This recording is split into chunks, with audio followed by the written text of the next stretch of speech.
Welcome to A News. We have here a special guest, member of Greek Parliament, George Koumoutsakos. He is also the member of the main opposition party, New Democracy. Welcome, Mr. George. Thank you for reminding me. Thank you. It's a pleasure.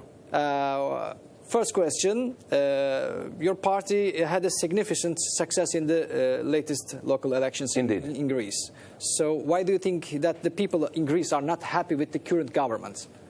I think that after 4 years of this government, they have decided that they want a new start towards more growth and a state that respects their needs and their dreams. Because after 4 years, they have realized that the previous government has disappointed them.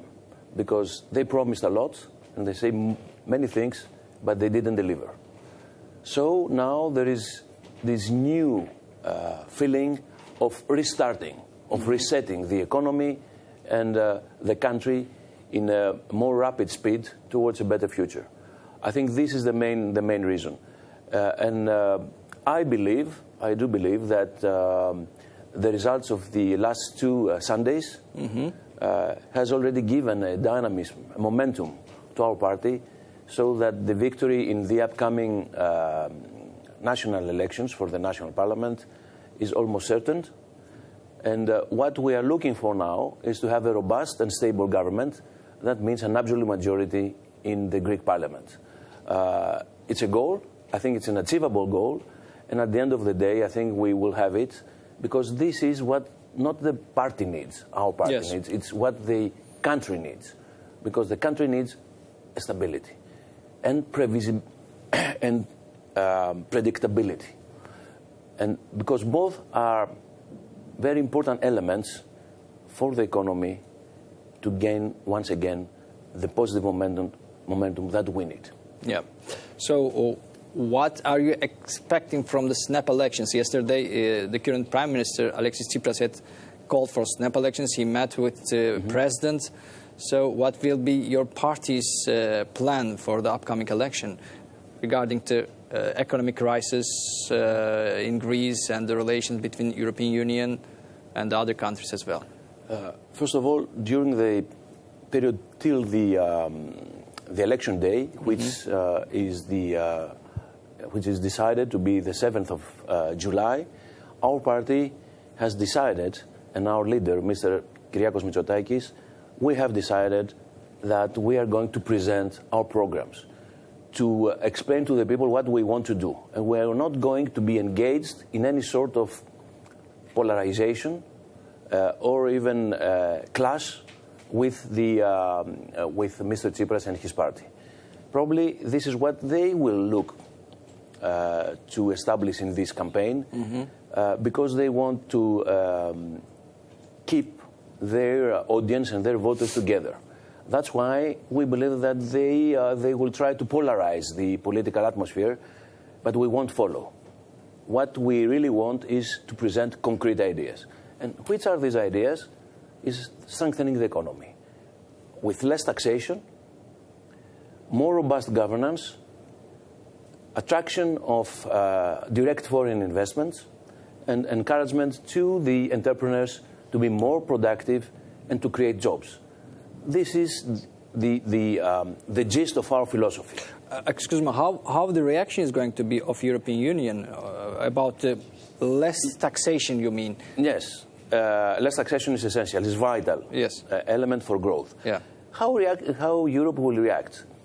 You know, we are going to be, as we hope, a government, a reformist government.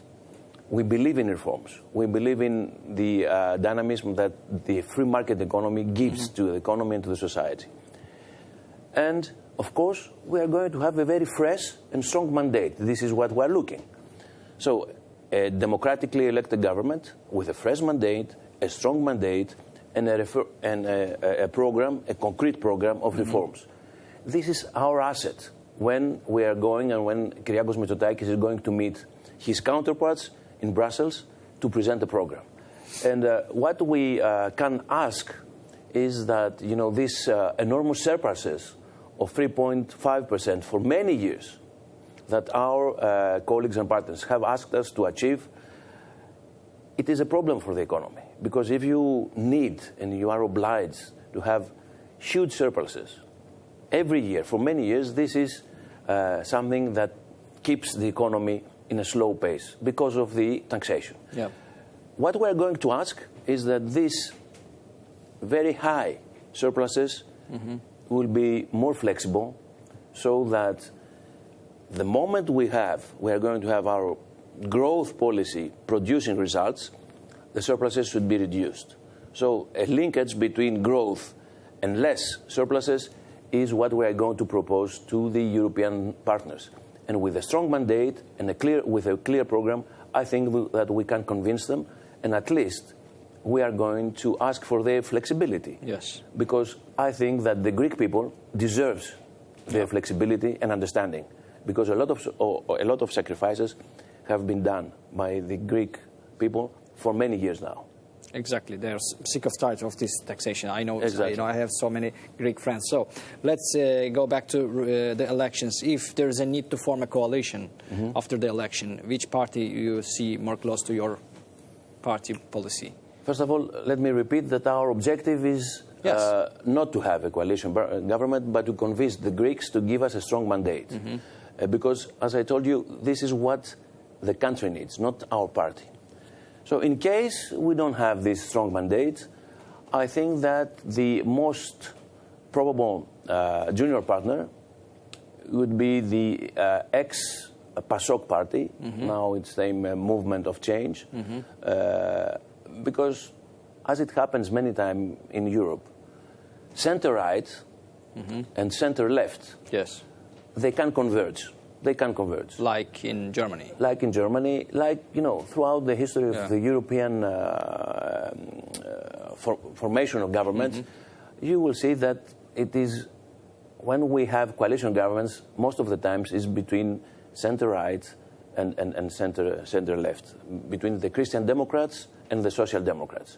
And this is what most probably will happen in Greece, in case if we don't have the absolute majority, which remains our strategic and our feasible goal for the upcoming elections. Great. Seems pretty interesting to see both parties in the government.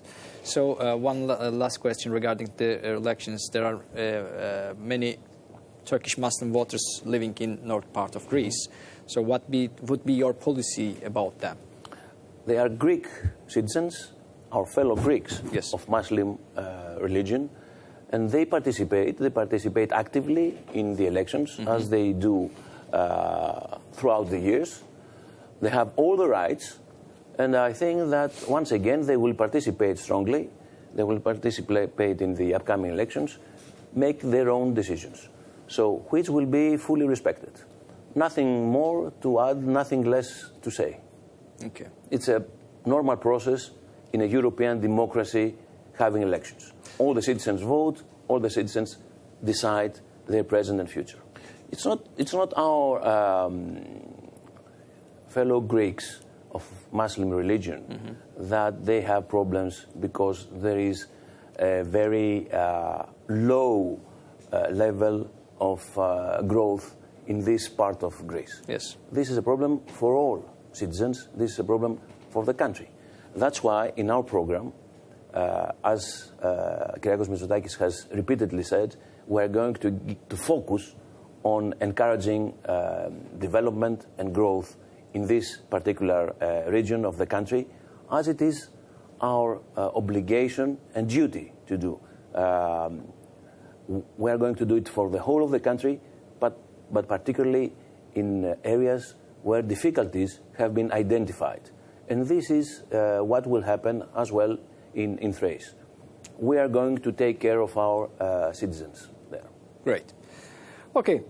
How do you see the future of Greece-Turkey relations as a party?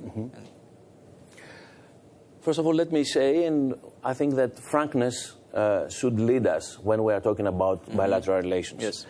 Our bilateral relations, throughout the years, they have had their ups and downs. We prefer to have more ups than downs. It was not always the case. It was not always the case.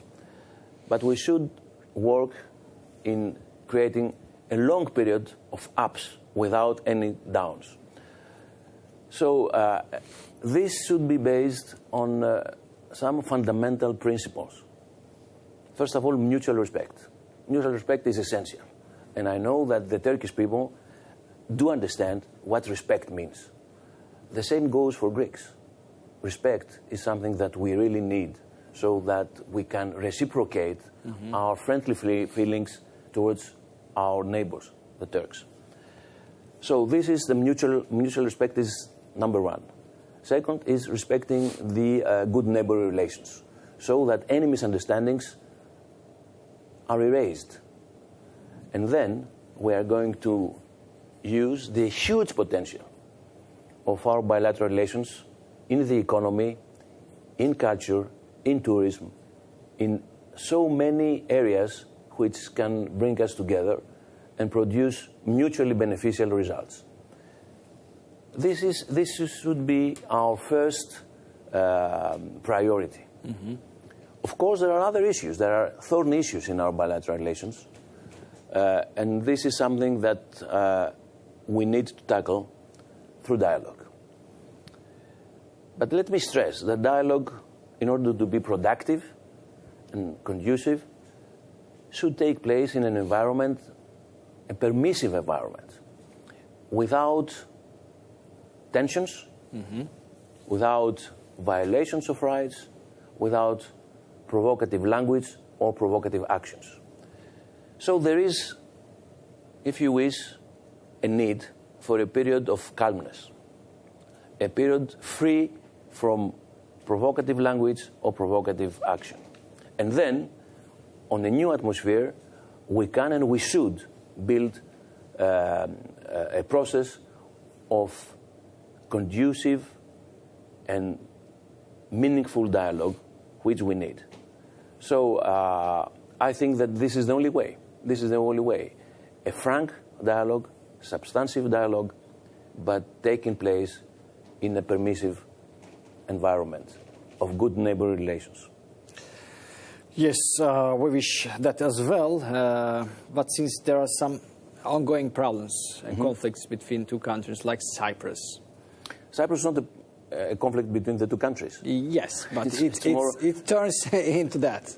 No, let me stress that the Cyprus issue is very dear to our heart for Greeks, because Cyprus is the second state of the Greek nation, the second country of the Hellenism in this part of the world, and of course it is at the top of our priorities. But it's not a bilateral issue. It's not an issue between Turkey and Greece. This is an issue of international importance, international concern. So I believe that this is a rather difficult period we are going through. Yeah. Because of the developments in Eastern Mediterranean and a mounting tension. Yes, that's the most important point. Maybe it's going to escalate the tensions in the region. So Turkey is insisting for this issue, and Greece is also insisting on this drilling issue. And also Greece is now sitting on the table with other countries as well, like Egypt, Israel, and the rest of some countries as well. So where do you think this situation is going to bring the tension? Let me start by the last point that you mentioned. Okay. Of course, there are schemes of cooperation between Greece, Egypt, Cyprus, Greece, Cyprus, Israel. These are not formations of a sort of alliances. These are not alliances against Turkey. These are cooperation schemes based on mutual respect, mutual benefit, and mutual understanding of the situation in which we are in Eastern Mediterranean. So nobody wants to exclude Turkey from these positive, energy-wise developments in Eastern Mediterranean. But let me very frankly share with you my understanding of what is happening right now in Eastern Mediterranean. You know, as I told you, nobody wanted to exclude Turkey. my interpretation of the situation is that Turkey excluded itself. And the very fact that Cyprus Republic, the Republic of Cyprus, does exist. It is there, recognized by the whole international community. It is a member of the European Union. That means is member of the international community and part of the international law. In international law, whether we want it or not, this is a fact, gives to the Republic of Cyprus particular rights as far as its maritime zones are concerned. You cannot, we are in an impasse right now. And I hope that this reading of the situation, from Ankara in particular, will soon change so that the region enters a new era of cooperation and of understanding, that no one excludes anyone. And I think that the homework should be done more in Ankara than in other capitals in the region. Okay. Also, there is another country, exists there, Turkish Cyprus. Mm-hmm. So, you know our position. Yeah. I cannot accept that there is a country because we don't recognize this country. You cannot recognize, but it's a product of invasion. So, Yeah. You know, I understand think that we should not repeat some very concrete, well-known traditional position of ours. I'm trying to project you from this side, from Turkish side. Yes. There's an existing country, there's a president, there's a prime minister, etc., ministries.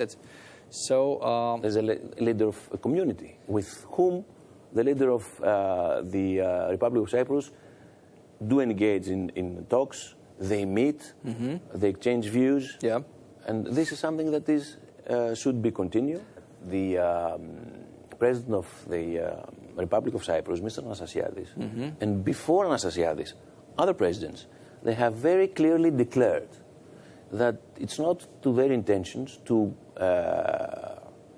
exploit fully to the benefit of the Greek Cypriots the income that will come from the exploitation of the energy resources. And that's why they have decided, and they have repeatedly stressed it, that they want to create, they have already created, I think, a fund where the profits of the exploitation will go to be shared by both communities when a solution of the Cyprus issue is on the table, and because nobody wants to exclude anybody. And I think this mutual fund of the profits coming from the exploitation of the energy resources is a flag of peace and of goodwill. Yeah. And it should not be diminished as a move by the Cypriot government. I think it has its substance. And it's not only the semantics, it's the real thing that should be counted and taken into consideration. The Greek Cyprus is trying to be more dominant on this issue, but the Turkish side is saying that there has to be a two-state solution there. So, you know, what the outcome of the negotiations will be, we cannot predict right now. First of all, let's see when the talks will start again. Okay. We hope that this will happen soon.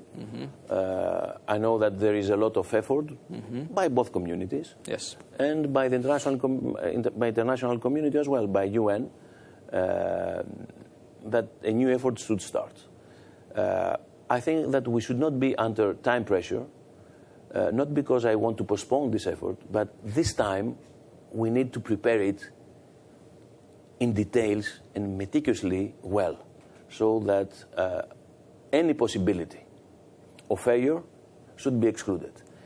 That's why we need the necessary time to build a solid ground for the new effort to start and produce results, as both communities want. This is my understanding, that both communities want a solution, but they want a solution that is fair and functional. Let's hope that this will start. You use the words that they want to dominate. I don't have this feeling, and I'm very frank with you. I don't see it. How can this domination is implemented in Cyprus? I really don't see it. This is not the way Greeks think. Believe me. We are a people, we are a nation. Hellenism believes very much in peace, in cooperation, in friendship, and mutual benefits. We don't have this sense of domination. Not at all. It's not part of our culture. What is part of our culture is pretending our national rights and our national interests when they are attacked. But we don't have this feeling of expanding our domination in the world. We are a European country, a democratic country, and our only priority and our only care is to give to our citizens a better future. Yeah. Okay. As a member of European Union, do you think European Union is losing Turkey? I think there we are talking about a difficult situation. We are not happy. Mm-hmm. The Greeks. We are not happy that there is this problematic situation in the relationship between Europe and Turkey. Because, and I want to stress it, we do believe in Turkey's European perspective. And we have been, throughout the years, a very staunch advocate of Turkey's European perspective. Probably you have noticed that Greeks and Cypriots didn't vote in favor of this text adopted by the European Parliament some months ago, saying that the negotiations between EU and Turkey, the accession talks, should stop. Because we don't believe that this is the situation. Turkey needs to be anchored in the West, I think, for its own benefit as well. Though I have to say that sometimes we feel that there is a trend of de-Westernization of Turkey. I don't know how deep-rooted is this trend, but it's more an issue that you have to deal in your country. And I know, at the same time, I want to be frank, I know that several times you have been disappointed by Brussels and the bureaucracy of Brussels. But at the same time, you should not give any alibi for those in Europe that they are very reluctant in seeing you becoming a member when the accession talks will end. You should not give them the alibi to repeat their very negative approach to the EU-Turkish relationship. That's why I think some positive messages and concrete actions should come from Ankara, from Turkey, showing to Brussels that you do mean, and you do want, and you keep want to see a fruitful European perspective for your country. The current government in Turkey... in this I include a well-functioning democracy. Well-functioning democracy, okay. So what do you think about the last 15 or 17 years in Turkey, about the current government? We were all pleased and positively surprised back 15 years back when we saw a Turkey assertive and decided to make progress in its European perspective. To see Turkey adopting reforms, moving, I would say, fast towards accomplishing the European prerequisites and conditions. But then there was I would say, a reform fatigue in Turkey, which coincided with enlargement fatigue from the European Union side. And these two fatigues were instrumental for this progress that we used to see was diminished. So the challenge is ahead of us. And I think, and I want to repeat what I told you before that the signals of confidence and belief in Turkey's European perspective should come once again from Ankara. Because that would be a development that would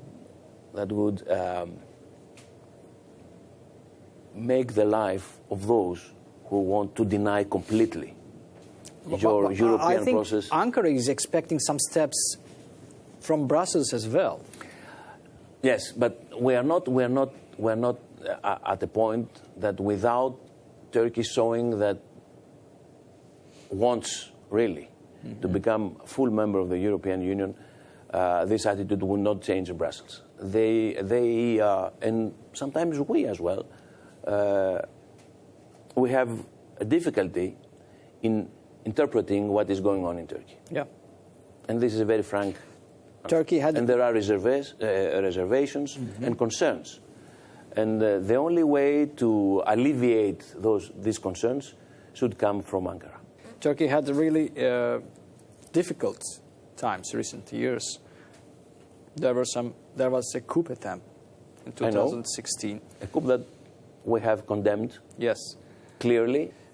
Some people who were inside this coup escaped to Greece.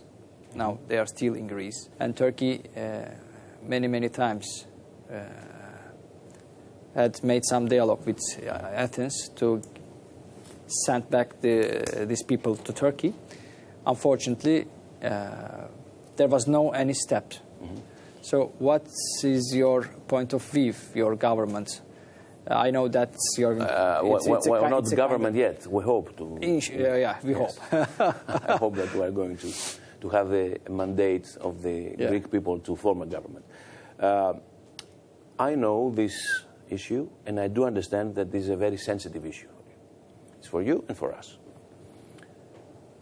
I think the only frank, concrete answer is that Greek justice has decided, and we have to respect its decision.